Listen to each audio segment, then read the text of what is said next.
인생의 거친 파도가 몰아칠 때 고통이 삶을 집어삼키지 않도록 현실이 당신의 따귀를 때리고 삶을 뒤집어 놓고 일상을 엉망으로 만들 때를 대비해 당신이 미리 준비할 수 있는 것은 없습니다. 현실의 따귀를 맞는 일은 다양한 모습으로 나타납니다. 사랑하는 사람의 죽음, 심각한 병이나 부상, 끔찍한 사고, 이혼, 배신, 폭행, 범죄, 홍수, 전쟁, 목록이 끝없이 이어집니다. 우리는 이러한 현실의 고난을 좋아하지 않습니다. 그것을 원하는 사람은 아무도 없죠. 하지만 충분히 오래 산다면 우리 모두 언젠가는 그런 상황을 겪게 됩니다.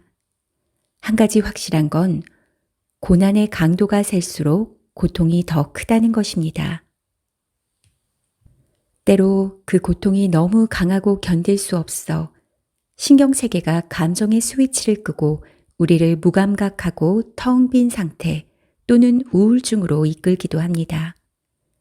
운이 좋고 타격이 지나치게 크지 않는 고난이라면 상당히 빨리 회복될 수도 있습니다. 자신을 일으켜 먼지를 털어내고 문제에 대한 해결책을 찾으며 계속 살아갈 수 있습니다. 하지만 간단하게 해결된 상황이 아니라면 어떨까요? 현실에 따귀 맞을 때 언제나 상실이 따라옵니다. 하지만 좋은 소식도 있습니다. 슬픔, 상실, 위기에 반응하는 새롭고 효과적인 방법을 배울 수 있습니다. 고통의 한복판에서 행복을 선택하는 법. 첫째, 지금 할 수 있는 일에 집중하기.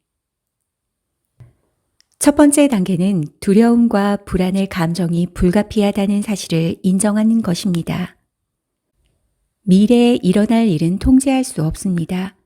과거에 일어난 일도 통제할 수 없습니다. 그렇지만 지금 여기에서 우리 팔다리 그리고 손발로 하는 일은 통제할 수 있습니다. 신체적인 행동은 통제할 수 있기에 관심과 에너지를 그쪽에 집중해야 합니다. 현실의 고난을 견뎌내려면 나의 행동을 통제해야 합니다.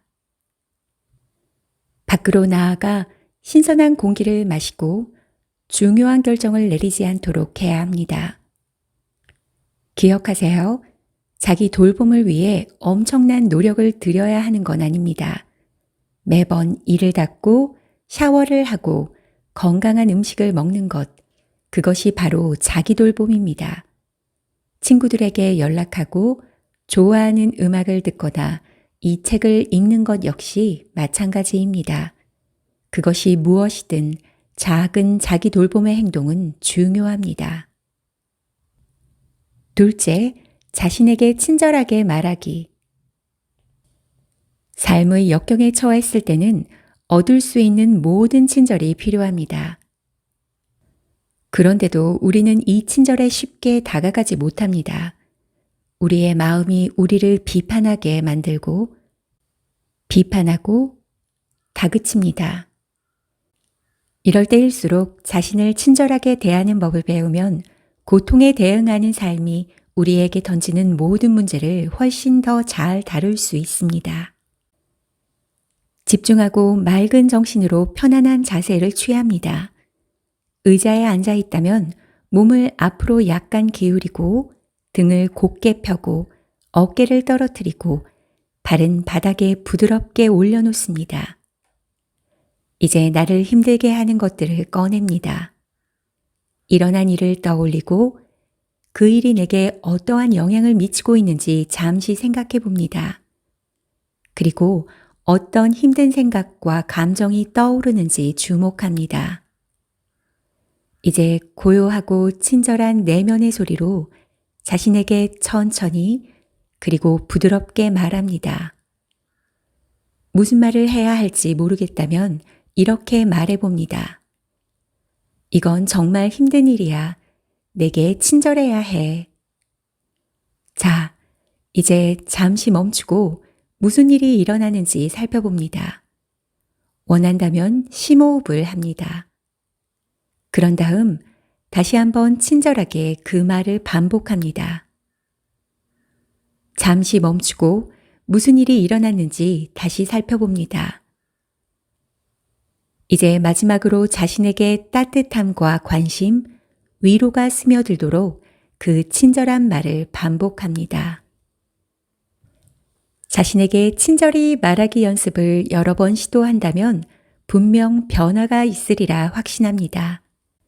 진심을 담은 친절로 자신을 대할 때 무슨 일이 일어나는지 주목하고 스스로의 친구가 되어준다는 게 어떤 느낌인지 이해해 보세요.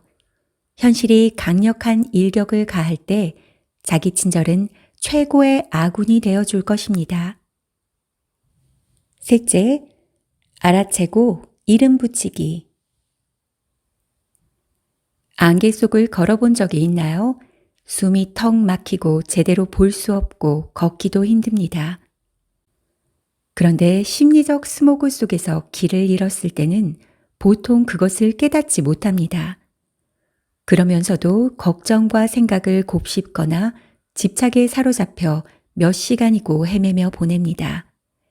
따라서 우리를 사로잡는 생각에 벗어나는 첫 번째 단계는 사로잡혔다는 사실을 알아채는 것입니다. 생각에서 벗어나기 위한 두 번째 단계는 문제의 생각이나 사고 과정에 이름을 붙이는 것입니다. 이렇게 하면 생각으로부터 거리 두는 데 도움이 됩니다. 생각에 이름 붙이기 연습. 어떤 생각을 대상으로 할지 정했다면 이제 연습을 시작할 준비는 끝났습니다. 1단계, 그 생각을 자신에게 말하고 그것이 당신을 사로잡도록 내버려 둡니다. 되도록 많이 그 생각을 받아들입니다. 2단계, 그 생각에 사로잡혔다는 것을 감지했다면 곧장 그에 주목하고 이름을 붙입니다. 아래 5가지의 이름 붙이기 방법이 있습니다. 1. 나는 뭐뭐라는 생각을 하고 있어. 2. 나는 뭐뭐라는 생각을 주목하고 있어. 3. 지금 내 맘이 뭐뭐라고 말하고 있어. 4. 내 마음이 뭐뭐라고 말하고 있는 것을 알아챘어. 5. 나는 뭐뭐라는 생각을 하는 것을 알아챘어. 예를 들어 마음이 당신에게 계속 쓸모없는 존재라고 말한다면 먼저 몇 초간 그 생각에 사로잡혀 봅니다. 그리고 자신에게 말합니다. 나는 쓸모없는 존재야. 그리고 나는 지금 나는 쓸모없는 존재야 라는 생각을 하고 있어. 내 마음이 나는 지금 쓸모없는 존재야 라고 말하는 것을 알아챘어. 이렇게 생각에 이름 붙이기 연습을 해보고 어떤 결과가 나타나는지 확인합니다. 이름 붙이기는 생각이 움켜진 통제력을 찾아오는 연습입니다. 생각이 더 이상 우리를 지배하지 못하게 하고 우리를 더 이상 자기 패배적인 행동으로 끌어당기지 않게 하고 우리의 관심을 빼앗지 못하게 하는 기술입니다.